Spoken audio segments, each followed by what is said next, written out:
J-365 jours avant les 8e Jeux de la francophonie en Côte d'Ivoire, comment se déroulent les préparatifs? La direction générale du Comité national fait le point dans ce journal. À la une également, un atelier pour promouvoir le leadership jeune et la paix en Afrique de l'Ouest. 45 jeunes ont participé aux travaux. Enfin, disparition et enlèvement de personnes dans l'est de la République démocratique du Congo, un phénomène alarmant. Madame, Monsieur, bonsoir et bienvenue dans le 19h30. À 365 jours donc des 8e Jeux de la francophonie d'Abidjan, la direction générale du Comité national est au four et au moulin. La Côte d'Ivoire veut réussir l'organisation de ce tournoi sportif qui va se dérouler du 21 au 30 juillet 2017. Comment se passent les préparatifs? On en parle avec Victoria Angwa. Abidjan abrite du 21 au 30 juillet 2017 les 8e Jeux de la francophonie. 4000 athlètes, 700 journalistes et 3000 bénévoles et plusieurs observateurs sont attendus pour célébrer l'événement. À 365 jours du rendez-vous de la solidarité, de la diversité et de l'excellence, où en est le Comité national des Jeux de la francophonie CNJF, structure mandatée par le Comité international des Jeux de la francophonie CIJF pour l'organisation des Jeux. Les préparatifs donc, de la 8e édition des Jeux de la francophonie vont bon train, sous la conduite du Comité international des Jeux. Aujourd'hui, les éléments qui étaient à l'origine des plus grosses inquiétudes, qui concernaient les infrastructures sportives, les dispositions qui ont été prises par le comité de pilotage, avec à sa tête son Excellence le Premier ministre, ont fait qu'aujourd'hui, nous commençons à voir un peu plus clair. C'est donc le compte à rebours. Le gouvernement ivoirien et le CIJF se concertent en permanence pour lever les obstacles et parfaire l'organisation. L'organisation des Jeux s'appuyait d'abord sur la remise à niveau des infrastructures sportives. Et cette remise à niveau n'avait pas été suffisamment appréciée puisque au départ, il a fallu que les architectes, les structures d'architectes qui ont été mises à disposition en fin d'année 2015 puissent boucler leurs études pour les soumettre au CNJF et avec l'appui du BNET et de la direction des marchés publics a pu identifier véritablement le coût et le type de travaux à réaliser sur ces infrastructures. La question de moyens ne se pose donc pas. Il fallait des études sérieuses pour démarrer les travaux de réhabilitation pour le cas précis des infrastructures. 2 à 3 mois suffiront pour achever les travaux annoncés. Nous pouvons dire avec certitude que les échéances qui ont été fixées par les différentes entreprises qui ont eu les marchés vont être respectées. C'était les plus grosses inquiétudes. Nous pouvons tenir les différents engagements. À un an de la cérémonie de lancement des 8e Jeux de la francophonie, l'on est assuré que les préparatifs avancent bien. On poursuit avec cet atelier pour promouvoir le leadership jeune et la paix en Afrique de l'Ouest. 45 jeunes, par ailleurs membres des organisations de la société civile de 7 pays de la CEDEAO, dont la Côte d'Ivoire bien sûr, ont suivi les travaux à Abidjan. Cette rencontre va servir de cadre pour la mise en place d'une plateforme citoyenne de dialogue pour la paix et la cohésion sociale ouest-africaine. Kader Ouattara et Herman Guivet. Les jeunes, trop souvent exploités et mis en cause pendant les conflits. C'est le constat fait par Gorée Institute, organisation œuvrant en faveur de la prévention des conflits. Changer la donne et y sensibiliser cette jeunesse en vue de faire d'elle des sentinelles de la prévention et de la gestion des conflits, c'est tout le sens de l'atelier organisé ce mercredi. Ils sont 45 jeunes leaders issus de 7 pays de la CEDEAO à avoir répondu favorablement à l'appel de l'organisation. Nous avons non seulement des conflits internes dans nos différents pays, mais il y a également les questions transnationales. Nous espérons que cette plateforme-là va nous permettre de mobiliser toutes les synergies au niveau de la sous-région et même au-delà. Offrir la possibilité aux jeunes de s'investir en faveur de la paix et de la non-violence, priorité des priorités pour Gorée Institute. À la place de l'espoir, c'est aller beaucoup plus. de permettre aux jeunes d'avoir beaucoup plus d'audace à agir aussi dans une dynamique proactive. Et comment créer des synergies fortes d'efforts et d'action de ces jeunes, des synergies qui transcendent les barrières nationales. Une initiative saluée par la ministre Koné Mariatou. La jeunesse étant considérée comme vecteur de cohésion sociale, nous saluons cette initiative, cette très belle initiative, et nous espérons que les jeunes vont traduire en comportement tout ce qu'ils apprendront ici, que la paix va être visible dans le comportement des jeunes de la CEDEAO. Notons que le Gorée Institute n'en est pas à sa première formation. L'Institut a organisé un atelier sur le monitoring de la stabilité institutionnelle et la sécurité humaine du 6 au 8 juin dernier sur l'île de Gorée au Sénégal.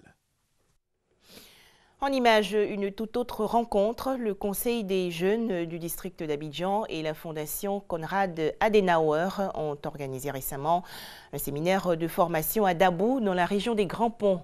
Les travaux ont porté sur la gouvernance associative et locale.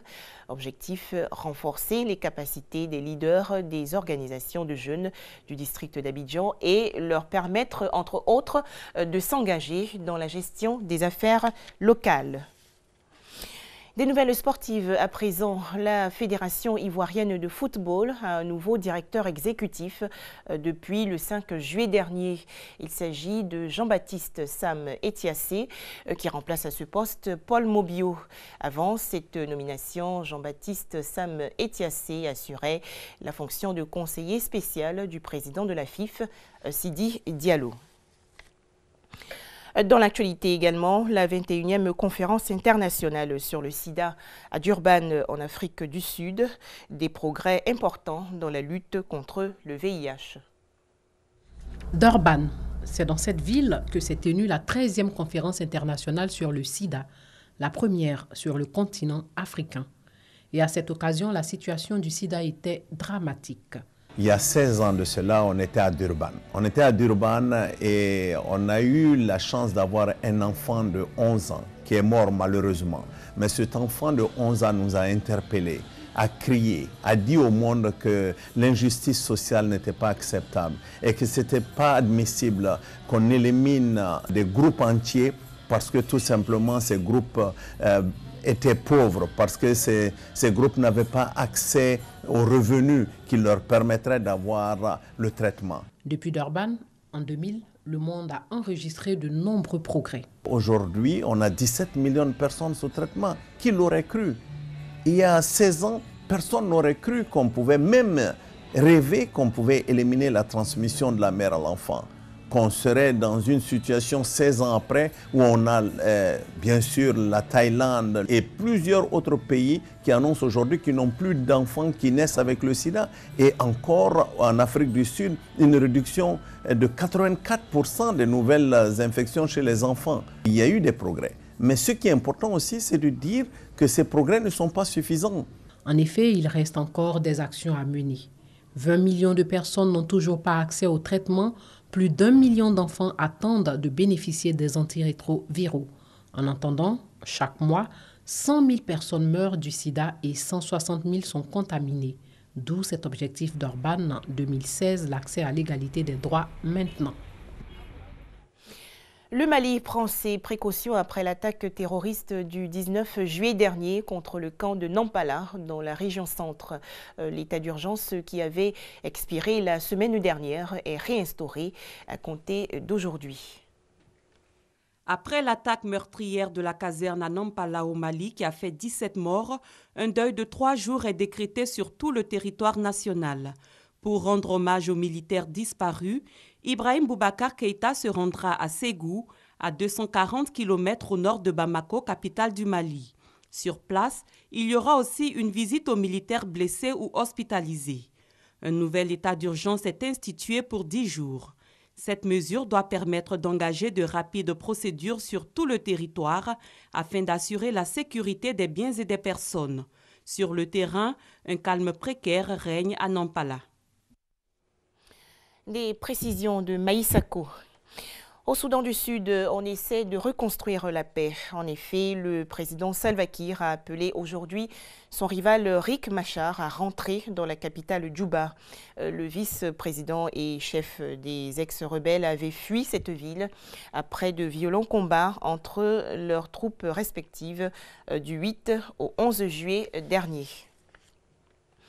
Plus loin, en République démocratique du Congo, le phénomène de disparition et d'enlèvement de personnes fait rage. Et devant l'inertie des autorités congolaises, la psychose monte. Les populations expriment leur désarroi. Les ennuis ne sont pas terminés pour Floribert Kambale Safari. Son enlèvement de son village de l'Est du Congo en mai dernier s'était pourtant bien terminé. Ses kidnappeurs demandaient 1 500 $, mais les 500 $ que sa famille a pu réunir ont finalement suffi. Mais Floribert doit maintenant rembourser ses proches. Une tâche difficile car il ne gagne que 5 $ par mois en vendant un alcool de banane, le Kasiksi. Et il a peur de retourner dans sa plantation. Je ne sais plus comment est-ce que je vais faire.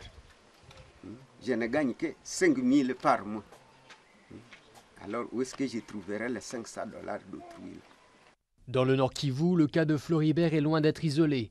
Fermiers, imams, prêtres et fonctionnaires sont kidnappés et libérés après le versement d'une rançon. Des ONG comme la Croix-Rouge ont dû interrompre leurs opérations pendant plusieurs mois. Malgré les disparitions, la police n'intervient que rarement, tout en reconnaissant la gravité de la situation. Nous cherchons à mettre à contribution les maisons de télécommunications parce que ces ravisseurs le plus souvent, ils utilisent des téléphones. Et donc nous sommes sur des pistes qui pourraient éventuellement nous permettre de mettre la main sur eux. Depuis quelques mois, l'armée assure la protection de convois se rendant dans la région. Insuffisant pour des victimes de kidnapping comme Isaac, il tente de passer inaperçu après son enlèvement en septembre dernier. En ce moment, la journée, je peux sortir me promener un peu, parce que c'est le jour. Mais la nuit, je ne peux pas me promener, et personne ne doit savoir où je passe la nuit. Ces enlèvements pèsent lourd sur l'économie de cette région défavorisée du pays. Un fléau qui se nourrit de l'insécurité qui gangrène la province depuis plus de 20 ans. Un tout autre sujet à présent et on va découvrir un beau talent en Palestine. Un jeune garçon de 12 ans aurait pu tourner dans un film de la trilogie Spider-Man. Mohamed Al-Sheikh, c'est son nom, est un poids-plume capable de tordre ses 29 kilos et 1,37 m dans tous les sens. Regardez. La tête calée entre les cuisses, voici le Spider-Man de Gaza. Sur une terrasse surplombant la Méditerranée, Mohamed Al-Sheikh s'entraîne en tordant son petit corps de 29 kilos dans tous les sens. À 12 ans, ce jeune Palestinien rêve de faire entrer ses prouesses de contorsion dans le livre des records.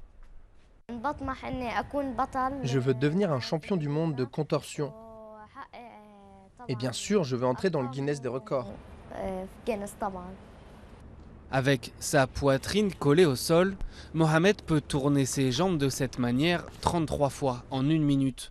C'est 4 fois de plus que le record du monde actuel et le Guinness a accepté sa candidature. Fin 2014, il a connu la gloire en participant à l'émission Arab's Got Talent au Liban, l'équivalent de la nouvelle star dans le monde arabe. Gaza sortait alors d'une guerre meurtrière entre le Hamas et Israël qui avait interrompu ses entraînements.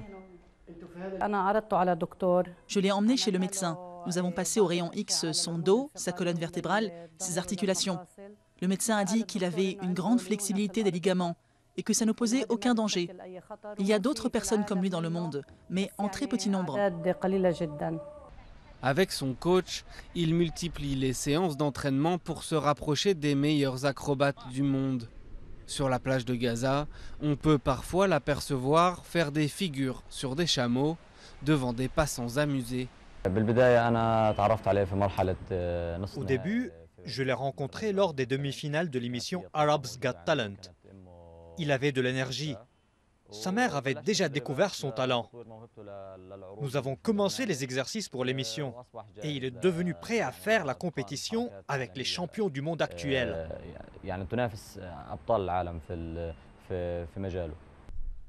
Mohamed rêve aujourd'hui de défendre les couleurs palestiniennes en dehors de Gaza.